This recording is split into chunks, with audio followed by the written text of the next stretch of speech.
he said, I don't debate. I wasn't quite sure what that meant. I don't debate people like you, or I don't do it full stop. And I said, well, I don't either. I mean, I'd never done a big public event like that, and very few smaller events of that type. So I said, if it's any comfort to you, Richard, my intention is to go before this audience and try to communicate a credible alternative to your atheism. And he said, I'll buy that. Hello and welcome along to the show. I'm Justin Brierley. Today you'll be hearing my conversation with Professor Emeritus of Mathematics and the Philosophy of Science at Oxford University, John Lennox. And we'll be talking about a new course we've just launched with John, using some of his discussions, debates and lectures from The Unbelievable Show. It's called Science, Faith and the Evidence for God. I think you're going to enjoy this one. And for a limited time to celebrate the launch, you can get it at a discount rate. Just go to our website, premierunbelievable.com/Lennox to register and enroll. Enjoy the conversation. John, it's an absolute delight to have you back on the show. Thank you very much for joining me. Tell us a little bit about what you've been up to recently. It's probably nearly a year since we last connected to talk about cosmic chemistry on the show, but a year is a long time. How have you been in general? Well, mostly I've been at home. I've had one or two little medical setbacks, a cancerous lump behind my ear and a mild stroke in August. Set me back slightly, but I'm very thankful to say that there was no long-term damage done, apparently. And the only slight effect of the stroke was that I couldn't type with my left hand for a while.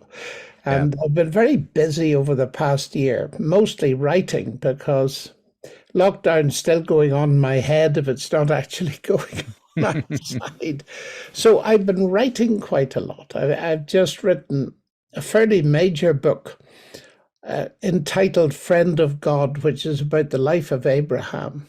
And his character is very complex, and I've tried to be honest about it. And in the book, it's not so much a commentary as raising the big issues that his life tends to bring to the front. And in particular, what does it really mean to trust God? Because after all, Abraham's held out to us as the prime example of what it means to have faith in God. So that's one thing that's essentially complete and is moving on to That's very exciting. It sounds a little bit like what you were doing with Against the Flow, with the story of Daniel and so on, delving into the Old Testament for some of the lessons there. It's exactly what I'm trying to do, and to draw lines from it so that it really feeds into the contemporary culture.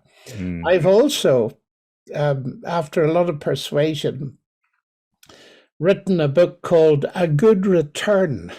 And on the cover, there's simply a percentage sign. And the content of that is biblical principles of work, wealth, and wisdom.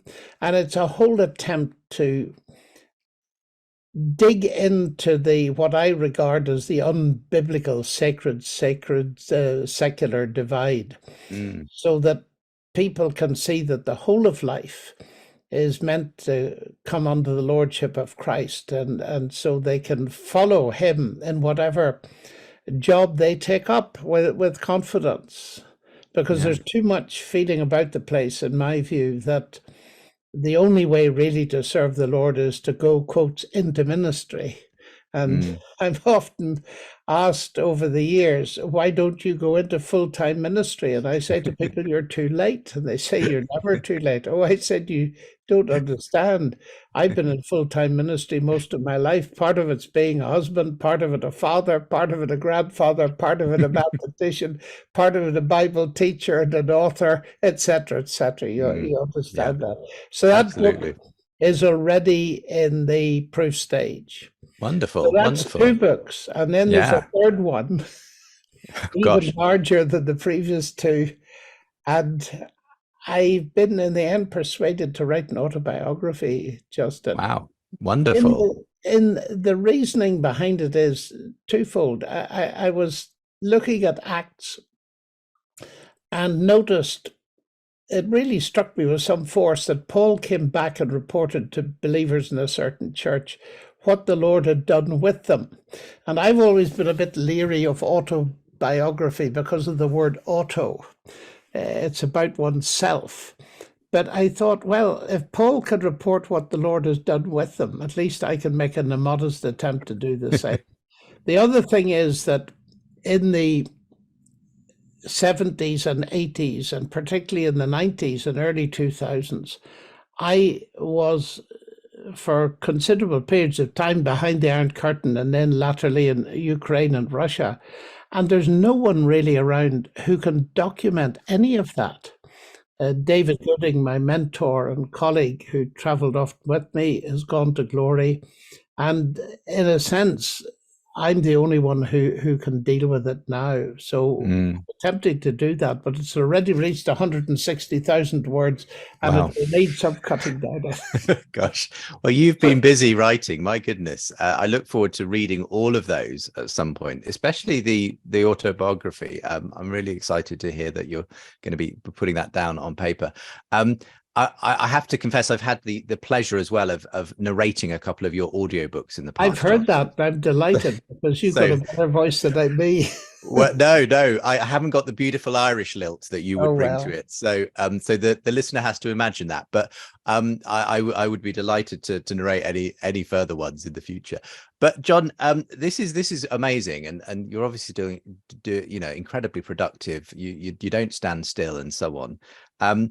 But looking back, and we're going to be using this program to talk about this special course we've developed using some of your interviews and discussions that you've had on Unbelievable and the Big Conversation over the years.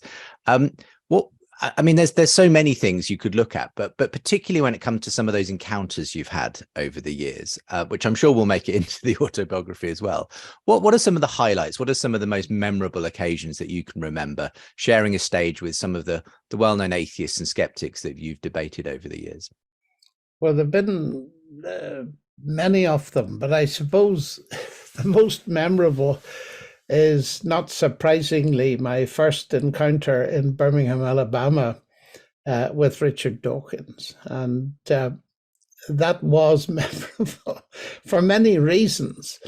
I suppose the thing that really stands out was I'd never met him before. And we had a little chat off stage.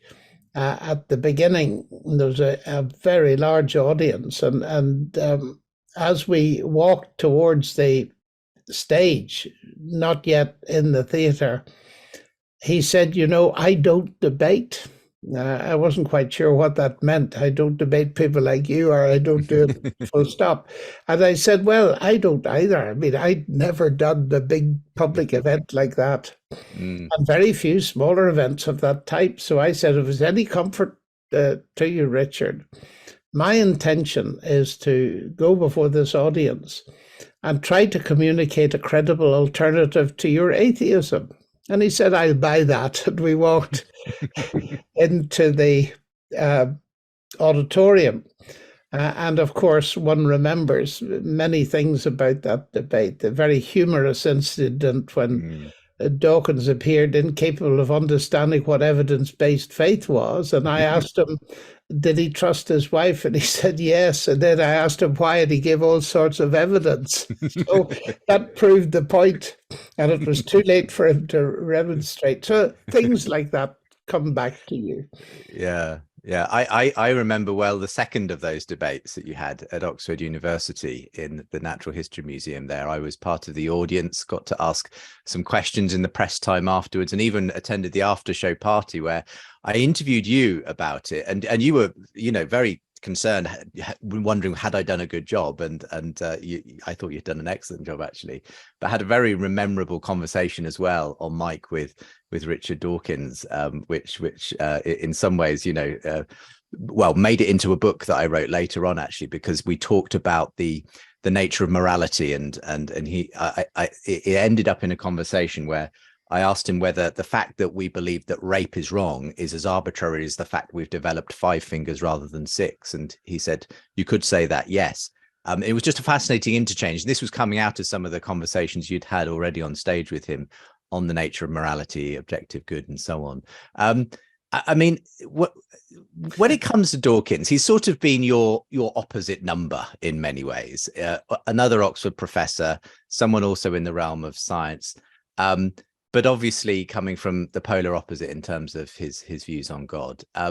Do you feel that anything's changed in the way, as you've sort of watched him over the years, in terms of the way he approaches this? Has any of the discussion and debate made any difference to his approach to faith and science?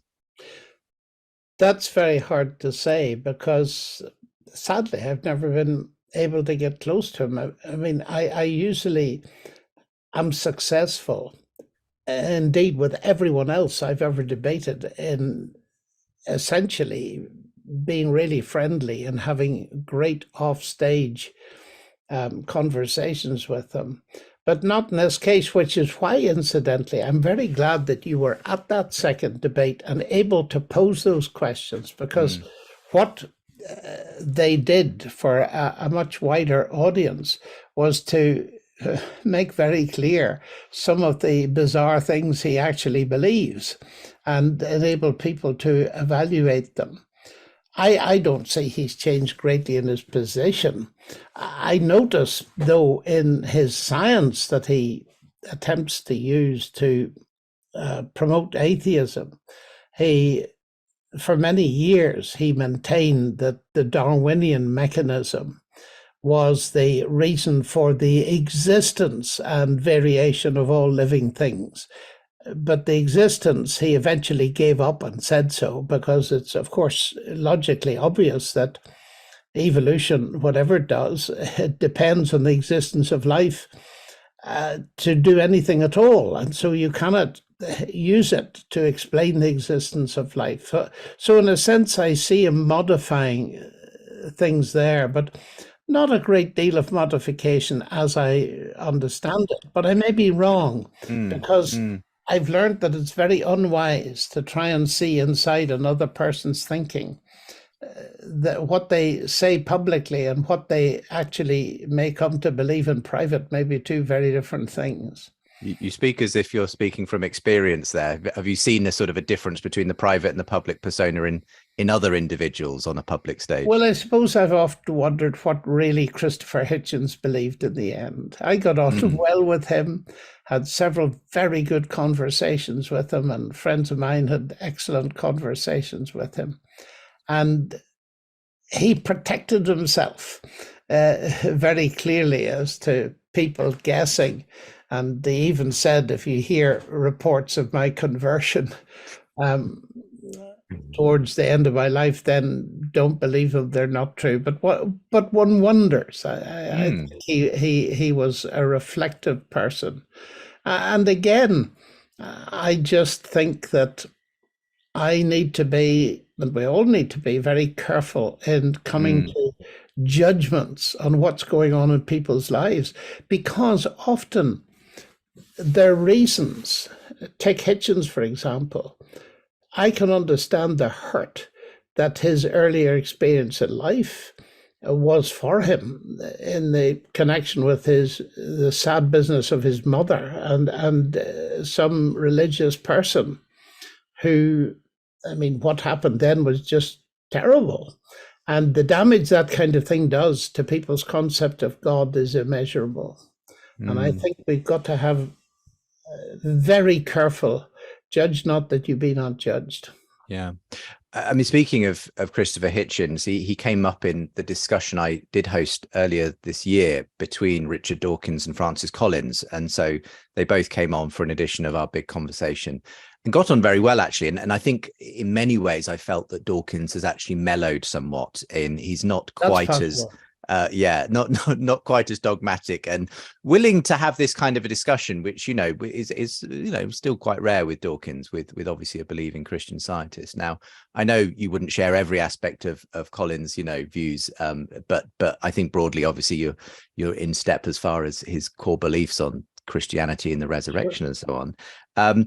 But the interesting thing was that I think one of the reasons that Dawkins was willing to come on with Francis Collins was that they had this mutual friendship with Christopher Hitchens, and Francis, like you and others, had developed a kind of repartee with Hitchens while he was with us. And in fact, we used to go around to his flat in New York, and they would have a glass of whiskey together, and play the piano. And when it turns out that when Hitchens developed his esophageal cancer, Francis was able to do some genomic analysis and be able to provide some treatment for that actually would have extended his life by several months. And so I think there was a lot of goodwill in that sense that Dawkins felt towards Collins, and that was mentioned on the show. So it's interesting, isn't it, what sometimes is going on behind the scenes, behind the intellectual arguments. There's often relationships that make a huge difference as well. No, absolutely. And I think it was wonderful that Francis Collins was able to do that, because I do, as you say, very much share his core Christian beliefs. Not only that, but he has been at several stages in my life when I've met him a great encouragement for me to press on, even though there are certain disagreements. But there are more disagreements about science than anything else. Absolutely. 2/3 of people believe that science and religion are incompatible, according to a recent UK survey. Many of the key atheist voices in our culture have used science as a battering ram against Christian belief. But there's a different story to be told about science and faith, and few people better to tell it than John Lennox, Emeritus Professor of Mathematics and Philosophy of Science at the University of Oxford. I'm Justin Briley, and in this new online course from Premier Unbelievable on science, faith and the evidence for God, you're invited to learn from one of the most celebrated Christian thinkers of our time as I open up the conversations I've hosted between John Lennox and atheist thinker Michael Roos and secular talk show host Dave Rubin. Across 9 modules, you'll discover how Christianity grounds the evidence for God, why it led to the rise of modern science, what response we can give to the question of evil, whether miracles are anti-scientific, and why atheism and science can't account for human value or the biggest questions our culture is asking. As well as my guide to these top-flight conversations, the course includes supplementary video material from lectures delivered by John Lennox on God, faith and science, along with questions and assignments to help you ground the various learning points in each module. You can take the course at your own speed and in your own time. To celebrate the launch, we're slashing the price for our first intake of students, so enroll now at the link with this video and learn how to make sense of science, Christianity and secular culture.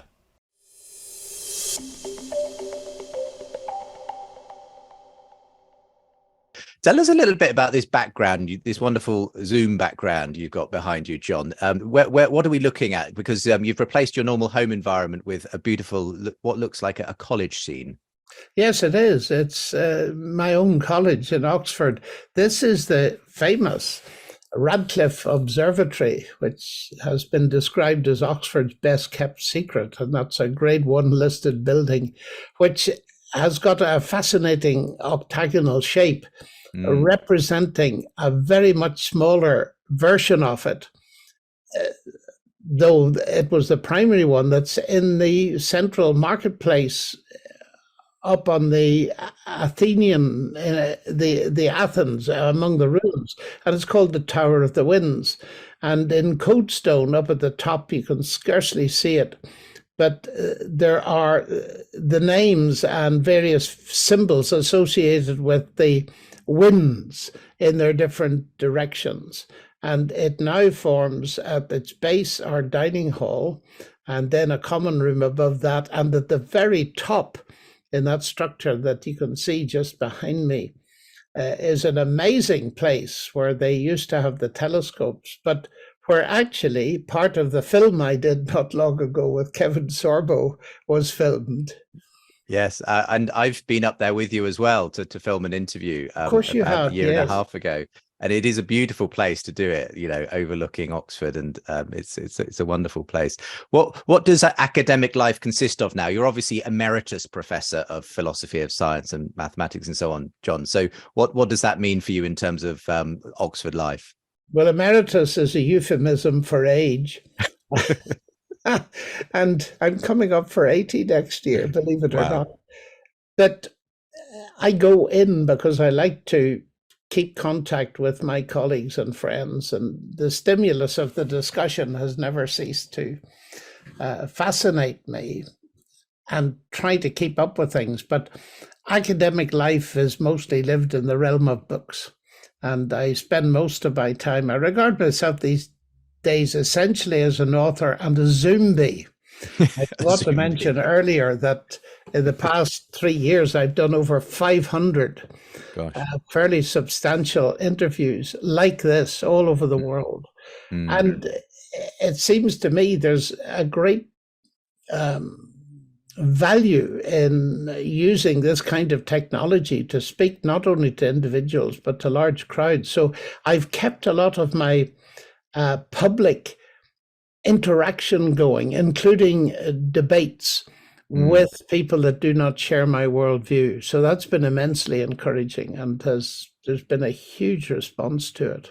There's yeah. been, in fact, a lot of discussion of my book 2084, the one on Mm, artificial intelligence. I've been mm. amazed at the number of people in that field who have contacted me and want a Zoom interview because it just doesn't fit the common mold, especially in my discussions bringing in the book of Revelation in a way Yes. which many people find intriguing, even secular people. Yeah, yeah. No, I found it, and that was one of the ones I had the pleasure of narrating. So I had a Ah, really interesting time getting to grips with what you said in that book. And those are the issues, obviously, of our time. I mean, I want to move on in a moment to talk about where you think the future issues are. I feel like you've fought the good fight on science and faith and new atheism, but to some extent, the new atheist thing has died down a little bit. I feel like Dawkins, Hitchens, and that it's a bit of a spent force now. It still exists in corners of the internet, but what do you think are the big sort of issues coming up? Down the line. What do you think are the issues Christians need to be prepared to talk into, to speak into, to defend the faith around, John? well, there are several of those, and I'm too old now to begin anything new. Uh, I think some of them are religious issues, for example, in understanding and relating to Islam, Mm-hmm. and more generally in relating to the kind of what I call soft religion. In other words, the idea, and it's a step forward. Let me put it this way: I meet quite a number, an increasing number of people these days who are scientists, very bright people, and they look at the world and they look at naturalism and they say, this isn't good enough. There must be something more. And that feeling of there must be something more has been, I think, massively boosted Mm. by Ian McGilchrist's recent work, particularly the big book, The Matter with Things, that I've been relating to a great deal. And I can see that people are going to be fascinated by this and want to discuss it, because on the one hand, it is a brilliant takedown of materialism as inadequate. I was speaking to Ian McGilchrist not long ago at a conference, and I said, is the substance of what you're saying that this left-brained materialism would mean that people like the new atheists are only using half their brain? He says, so, and he said, that's exactly what I mean.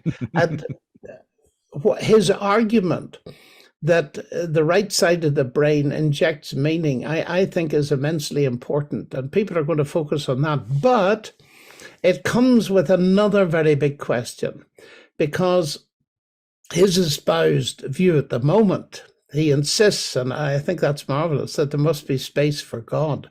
But he's come to a kind of panentheism, God Yes. in everything and perhaps everything in God, which sometimes looks a bit like pantheism and is hard to define.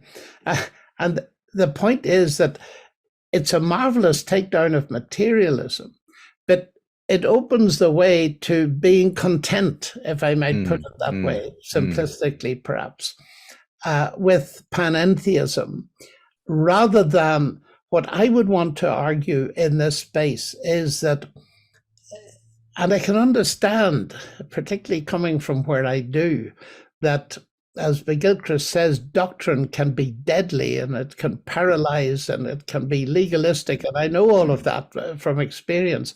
But it seems to me that the biblical doctrines, the New Testament doctrines about Christ, yes, they're rational. So in that sense, they're left-brained. But the right brain needs them to bring the whole orbed meaning of Christianity into that space. So I see a job to be done pushing that forward.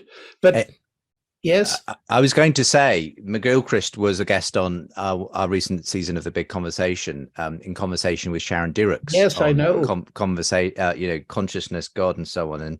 And yes, exactly as you say, when I pressed him, he described himself as a panentheist, with the same sort of description you gave. I mean, interestingly, when I sort of said, sort of suggested in the conversation, that he wasn't necessarily in that sense in the mode of classical theism or Christianity, he sort of objected, well, actually there's plenty of Eastern Orthodox who would take that sort of a view of God, but I suppose it's the additional fact of the incarnation and the specific claims of that are what's at stake ultimately, whether that God came to be known in flesh and blood in Jesus Christ. That's right, and I think that's a very important part of the discussion, because what you're referring to, and I've met it a lot, of course, in Russia and Ukraine and elsewhere, that kind of apophatic tradition, God is not this, he's not that, which sounds at the beginning very humble as an attitude. But the other side of that is, okay, we can't pin God down in a box, but God has revealed himself, and he's revealed himself very specifically in Christ. So it's that particular space that you've just alluded to, the Christological aspect, the center, the heart of Christianity that gets missed here. And what I would very much want to emphasize is, far from this kind of doctrine, though it's highly specific, it's left-brained in that sense, of course, it's not only rational, but actually, when it's seen properly, it is the source of real meaning and gives the right brain something solid, so to speak, to work on, to bring meaning into life. And those doctrines of the New Testament that some people are a bit allergic to because they sound so left-brained, but when you look at them, what Christ is claiming is that he's bringing all those big things of meaning. I am the life, I am the way, the truth, and the life, I am the good shepherd, I am the true vine. Those ideas are things which bring meaning into people's lives and give them purpose for which to live. And if the biblical claim is true that we're made in the image of God, then I would expect Christianity to be what I think it is, a whole-brained endeavor. Indeed. I mean, I've actually been in the process of writing a book looking at some of those interesting secular figures like McGilchrist, Peterson, Tom Holland, Dave Rubin, who you had a conversation with me in California with, and many others who I think are sort of a part of an interesting movement away from the new atheist materialist perspective, and asking big questions and asking, can we live without some kind of Christian narrative actually in the West? Because we're currently in the mess of the culture wars and everything else, polarized ideologies. And I see it very much as a result of the fact that we have lost a binding narrative and people are now chasing after different versions of reality.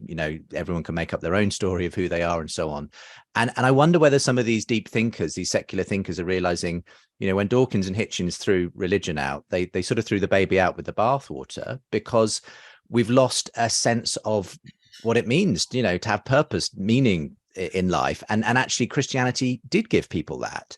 And And when I asked McGilchrist in that stage discussion, of his view on Christianity, he did concede, well, of all the stories out there, it's the best story. He said it as a mythos goes, I can't think of a better one. It was the way he put it. So I think there's an interesting movement back towards acknowledging the value, at least, of Christian faith among these secular thinkers. I don't know if that's your experience, John. Oh, very much so. Not only with McGilchrist.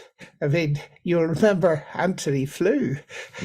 And the book he wrote, he wouldn't describe himself as a Christian, but he said that amongst the religions, Christianity was his favored one, and he got N.T. Wright to write half of his book, There Is a God. But McGilchrist was very interesting in citing Jürgen Habermas. I had come across the fact that Jürgen Habermas who's described himself earlier as a methodological atheist.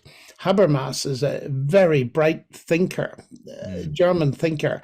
And he said, we need to be very careful before we decry religion and remove it from, so to speak, everybody's space, because it is a very important source of meaning. Now, McGilchrist mentions another quotation that goes even further in that direction. And I was actually at a conference recently. I've been allowed to travel abroad twice in the past month. And one of the conferences, Tom Holland was there. And I had the opportunity to chat to him. And I find his writings, particularly Dominion, are really very important, I think, for the future of this positive reaction in the right direction to the new atheism, but cautiously exploring the legacy that has marked the whole of Europe, but has been written out of its constitution, that Judeo-Christian tradition really is a bedrock. And to quote Habermas again, we derive all our human rights and everything else from it. And he said, to this day, there's no alternative. Everything else is idle postmodern chatter, which is a pretty strong condemnation. So it interests me greatly. I believe with you, I think, now listening to you, that this is the space, if I had another 20 years, that I'd want to go into. Well, it's a place I want to go into, John. I think the conversation has moved in that sense. And while I always want to have those kind of important questions, those basic questions about philosophical and scientific arguments around God, I think there's a really interesting cultural conversation now happening about whether we can live without God, really, live without the concept of God. But go on. I think you're going in exactly the right direction. And I feel that you asked me originally here, there are other big issues. There are huge issues along the lines of how we understand human sexuality and so on. I'm certainly too old to begin to explore those, but clearly those are a very increasingly big issue for many, many people. So there are all kinds of things that are changing the debate. There's no question of that. And I just see that we need to think very hard of how the core biblical doctrines relate to all this kind of stuff in a credible way and get into those spaces, those of us who are qualified to do so. Absolutely. We're really glad that we're able to bring this little course together on our Udemy platform, John, which features some of the discussions and talks you've given at Unbelievable, the conference over the years, and some of the big conversations you've had. Includes that sit down you had with Michael Roos a few years ago, which was great fun. I mean, one thing that struck me out of that, listening to it again just recently was the fact that you just had a very different approach to religion in general. Obviously, Michael is an atheist, but he comes from a Quaker background, and he wasn't that he was anti-religious. He doesn't like the new atheist much himself, but he doesn't like the idea of evidence for God. That was something that came up a few times, and he just thinks it somehow demeans or cheapens the idea of God to try to provide evidence for God. What's your response, to that kind of an approach? Well, I don't really understand it in a sense that first thing I would say to that is when we're relating to God, we're not relating to a set of propositions, we're relating to a person. And in all our ordinary dealings with persons, evidence is crucial. People don't marry other people without evidence, or at least I hope they don't. And in all interpersonal dealings, the whole question of trust and faith and everything else being evidence-based is central.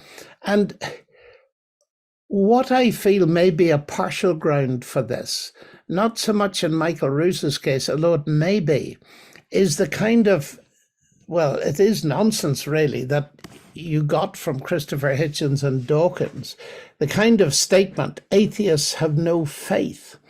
And that goes back to a total misunderstanding of the concept of faith. Well, a quasi-misunderstanding that they've rewritten, the new atheists rewrote the definition of faith to make it a religious concept that means believing where there's no evidence. And that has penetrated deep into society. I could name you several very brilliant scientists who wrestle with the idea of evidence-based faith. They cannot understand it. Why?